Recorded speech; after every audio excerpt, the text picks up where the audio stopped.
Hello everyone, welcome to my YouTube channel पदार्थ essence. In this video I teach you Ayurveda के मौलिक सिद्धांत।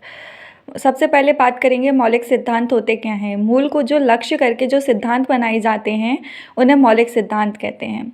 Means जो बेस को मान के सिद्धांत बनाए जाते हैं उन्हें मौलिक सिद्धांत कहते हैं। जैसे कि सत्व, रज और तम, इनको बेस मान के त्रिगुण सिद्धांत का निर्माण किया है, तो इन्हीं को हम मौलिक सिद्धांत कहते हैं। वह सिद्धांत निम्नलिखित हैं: त्रिगुण, पंचमहाभूत, त्रिदोष, शब्द, धातु एवं ओज, द्रव्य आदि षट पदार्थ, अग्नि एवं श्रोतस, आत्मा परमात्मा, द्रव्यगत रस आदि पंच पदार्थ, चरक अनुमत चतुर्विंशति यानी 24 एवं सुश्रुत अनुमत पंचविंशति यानी 25 तत्व, पुनर्जन्म एवं मोक्ष।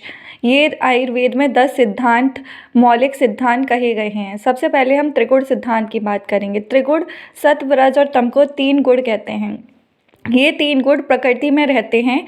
इन 3 गुणों की साम्य अवस्था का नाम ही प्रकृति है। मतलब कि ये तीनों गुणों की अगर मेंटेन रहें, सत्व, रज और तम तीनों इक्विलिब्रियम में रहें, तो उसी को हम क्या बोलते हैं? प्रकृति कहते हैं। विज्ञान भिक्षु भारत के दार्शनिक थे। इनके अनुसार सत्व आदि द्रव्य हैं क्योंकि संयोग विभाग युक्त हैं। सत्व, रज और तम को द्रव्य कहा है इन्होंने, क्योंकि इनमें क्या होता है कि ये एक दूसरे से अलग भी हो जाते हैं और एक दूसरे में मिल भी जाते हैं, तो इसीलिए इनको द्रव्य कहा है। ये 3 प्रकृति के उपादान तत्व हैं, इसलिए गुण कहलाते हैं। ये तीनों से प्रकृति का निर्माण हुआ है, सृष्टि उत्पत्ति हुई है, इसीलिए इसको प्रकृति के उपादान तत्व बोला है, इसलिए इनको हम गुण भी कहते हैं। और ये तीनों मिलकर पुरुष के लिए बंधन का कार्य करते हैं, और ये तीनों मिलकर ही एक पुरुष के लिए बंधन का कार्य करते हैं। जैसे सृष्टि उत्पत्ति क्रम में सुश्रुत अनुसार देखा जाए तो अव्यक्त, सत्व, रज और तम।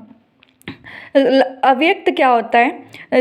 जो खुद किसी से ना बना हो लेकिन उसने दूसरों को बनाया हो, इसको बोलते हैं अव्यक्त।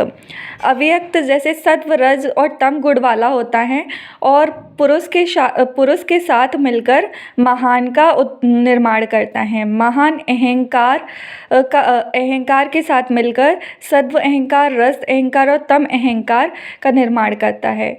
सत्व अहंकार और रज अहंकार मिलके 5 ज्ञानेंद्रियां, 5 कर्मेंद्रियां, एक उभयात्मक मन को बनाता है।